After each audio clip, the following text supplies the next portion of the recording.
Pero quiero que todos escuchen. Me da vergüenza que en la Argentina una mujer padezca violencia de género. Que eso no puede seguir ocurriendo.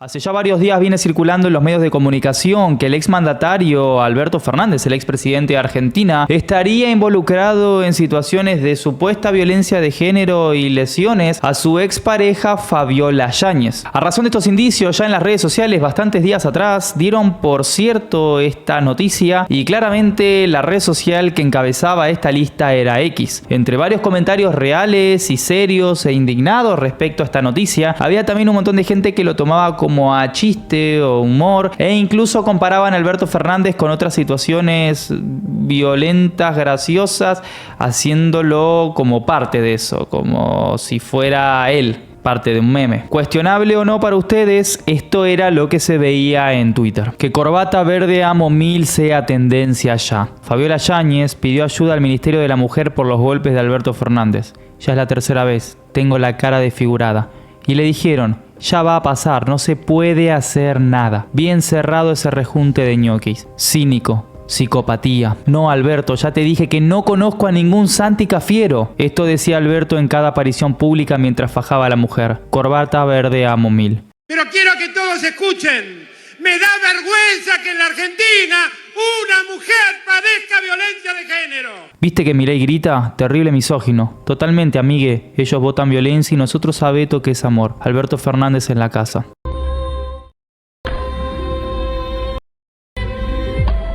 ¿De dónde surgieron estas acusaciones y sospechas en un principio? Presunta violencia de género, el caso Alberto Fernández y Fabiola Yáñez. En el ámbito de la causa por tráfico de influencias que involucra a brokers de seguros y a la élite política de Argentina, surgieron revelaciones con consecuencias de gran alcance. Durante el análisis del teléfono de la secretaria personal del expresidente Alberto Fernández, María Cantero, la justicia descubrió mensajes muy fuertes. Estos mensajes eran provenientes de Fabiola Yáñez, la ex primera dama, donde aluden a presuntos actos de violencia física sufridos durante su convivencia en la Quinta de Olivos y señalan al exmandatario como responsable de esos hechos. Los mensajes comprometedores. Los mensajes en cuestión, confirmados por fuentes judiciales y reportados por el diario Clarín, describen episodios de violencia que, de ser ciertos, mancharían aún más el legado del expresidente. La situación se complica dado que estos mensajes surgieron en un contexto completamente diferente. La investigación por tráfico de influencia relacionado a la contratación de seguros, esto claramente en dependencias públicas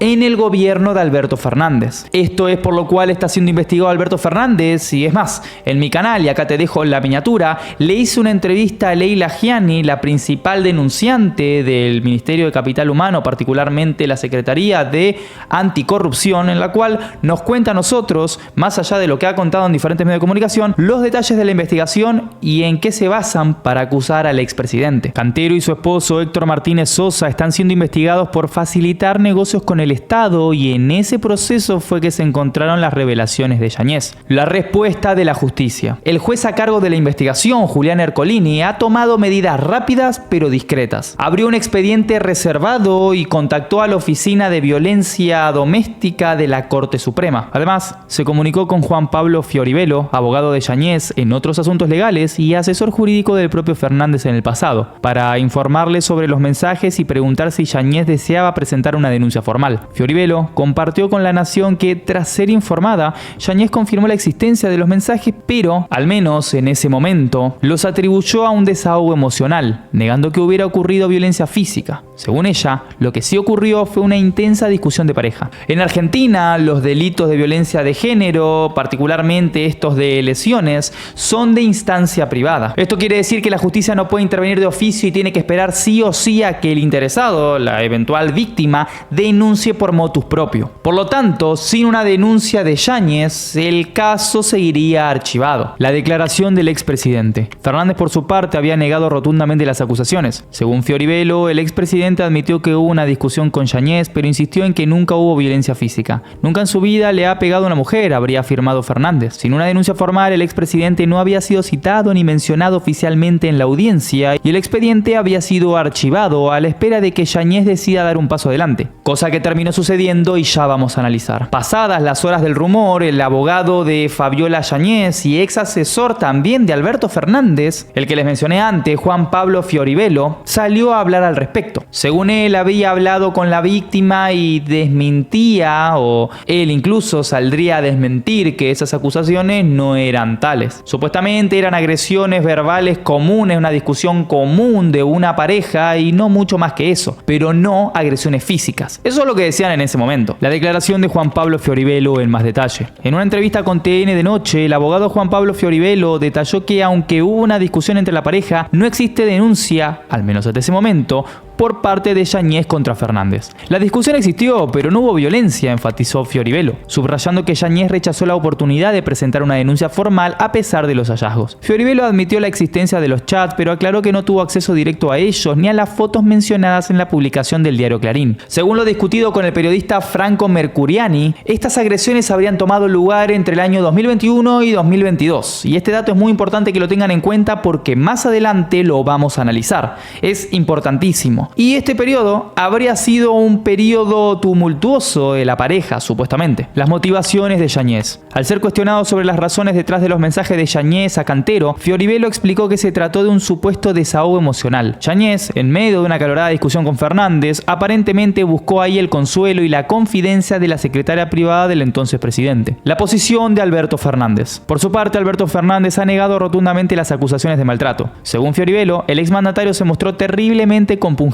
al enterarse de los rumores y reiteró que, aunque hubo una discusión, no hubo agresión física de su parte. Fernández afirmó desconocer la existencia de los chats y expresó su preocupación por la situación. ¿Qué fue en detalle lo que encontraron en el celular de María Cantero? Según versiones periodísticas, en esos chats, además de mensajes de texto y audio, habría fotos y videos de Yáñez con golpes y moretones en la cara y en distintas partes del cuerpo. En el celular de Cantero habría 4 fotos de Yáñez, una con un ojo y parte del maxilar superior muy hinchado y otra con moretones en todo el sector derecho del tronco, las costillas y la axila. Habría también un video en el que se veía una persona posiblemente identificable como el expresidente en una presunta actitud violenta hacia su pareja. El hallazgo tuvo lugar en la causa a cargo del juez federal Julián Ercolini. Al no tratarse de un delito federal y para preservar la intimidad de la ex primera dama, el magistrado abrió el 13 de junio un legajo reservado en la causa. El 26 de ese mismo mes, el tribunal le envió esos datos de manera reservada a la Oficina de Violencia de Género de la Corte Suprema de Justicia, donde lo analizaron y sugirieron citar a la persona agredida. Para que entiendan mejor acerca de Cantero y su celular, tienen que recordar que en marzo la PSA, o sea la Policía de Seguridad Aeroportuaria, secuestró el dispositivo móvil y lo peritó. Y es ahí donde encontraron mensajes borrados y múltiples conversaciones con exfuncionarios del gobierno anterior. Claramente muchos de ellos están implicados en la investigación también. Y no solo eso, sino que también con individuos que no están siendo investigados en ese caso, como es el caso de Fabiola Yáñez, con esto que salió a flote. Desde su posición en la Casa Rosada, Cantero estableció contacto con un sinfín de funcionarios, incluyendo a Agustín Rossi, Jorge Tayana, Gabriel Catopodis, Matías Culfas, Juan Pablo Cafiero y Juan Manuel Olmos, entre otros. También realizó gestiones en favor de su esposo, Héctor Martínez Sosa, conocido como Jequi. Los mensajes desvelan que el broker visitó en repetidas ocasiones la residencia presidencial de Olivos e incluso mantuvo encuentros secretos con el presidente Alberto Fernández, reuniones que no aparecen en los registros oficiales de la Quinta Presidencial. Uno de estos encuentros clandestinos tuvo lugar el 21 de diciembre de 2021. Ese día Cantero había coordinado una reunión entre su esposo y el presidente. A las 11:47 Martínez Sosa envió un mensaje: "Recién salgo, muy lindo", dando a entender que acababa de encontrarse con Fernández. Esta reunión fue confirmada en una conversación entre Cantero y el mandatario. En un intercambio de mensajes, Cantero le escribió al presidente: "MC, jefe, Jequi está llegando, atendelo a Jequi con amor". A las 11:23 el presidente reenvió una imagen que aparentemente le había enviado a uno de sus secretarios privados. Aunque inicialmente borrada, los peritos de la PSA lograron recuperarla. La imagen muestra a Martínez Sosa sentado en el despacho de Olivos, vistiendo jeans y una camisa blanca de manga corta. 6 de agosto de 2024. Oficialmente, Fabiola Yáñez decide hacer la denuncia contra Alberto Fernández por violencia de género y hostigamiento. La ex primera dama Fabiola Yáñez finalmente decidió dar el paso al interponer la denuncia penal contra el expresidente Alberto Fernández, acusándolo de violencia física y hostigamiento. Esta acción llevó al juez federal Julián Ercolini a tomar medidas drásticas. ya que le prohibió la salida del país a Fernández y ordenó medidas de restricción y protección, según confirmaron fuentes judiciales. La fuente agregó que la restricción es para que no se comunique a sus dispositivos, lo cual es un claro intento de cortar cualquier contacto directo entre Fernández y Yáñez. El mes pasado, durante una audiencia virtual con el juez Ercolini, Yáñez había optado por no avanzar con la denuncia. Sin embargo, en las últimas horas, las comunicaciones entre ambos protagonistas reavivaron la controversia, motivando así la inclusión de la figura de hostigamiento y la implementación de medidas restrictivas para evitar que el expresidente se comunique por teléfono con su exesposa. El desenlace de esta situación comenzó a gestarse desde Madrid cuando Yáñez, visiblemente afectada, le comunicó a su abogado Juan Pablo Fioribelo: acabo de hacer la denuncia, no aguanto más. Esta decisión marca un cambio crucial en el enfoque de Yáñez hacia el conflicto, llevándola a buscar amparo legal. Como les comenté antes, todo habría comenzado con una serie de mensajes en el celular de María Cantero. Ella era una ex secretaria de Alberto Fernández, y esto fue en la investigación de los seguros. Una de estas conversaciones que encontraron era con Fabiola, donde le habría comentado esta situación que la aquejaba, que la preocupaba, que la tenía mal. Fue ahí que Ercolini encontró este material y lo notificó, lo trasladó a la Oficina de Violencia Doméstica de la Corte Suprema. Luego contactó a Fabiola en búsqueda de si quería presentar una denuncia respecto a esto a través de una videoconferencia, porque ella estaba viviendo en Madrid, a lo cual Fabiola en ese momento dijo: no quiero presentar ningún tipo de denuncia respecto a esto. Por su parte, Fernández se habría enterado de la noticia, según medios de comunicación, aproximadamente a las 14:30. A pesar de la conmoción que la denuncia ha generado, aún no ha recibido una notificación formal sobre las medidas en su contra, dejando en vilo la respuesta del exmandatario a estas serias acusaciones. ¿Qué es lo que nos dice la Ley 26.485 de protección integral a las mujeres? Artículo 4. Definición. Se entiende por violencia contra las mujeres toda conducta por acción u omisión basada en razones de género que de manera directa o indirecta, tanto en el ámbito público como en el privado, en el espacio analógico digital, basada en una relación desigual de poder, afecte su vida, libertad, dignidad, integridad física, psicológica, sexual, económico, patrimonial, participación política, como así también su seguridad personal. Quedarán comprendidas las perpetradas desde el Estado o por sus agentes. Se considera violencia indirecta a los efectos de la presente ley toda conducta, acción, omisión, disposición, criterio o práctica discriminatoria que ponga a la mujer en desventaja con respecto al varón. ¿Qué es lo que nos dice el Código Penal argentino? Lesiones. Artículo 89. Se impondrá prisión de 1 mes a 1 año al que causare a otro en el cuerpo o en la salud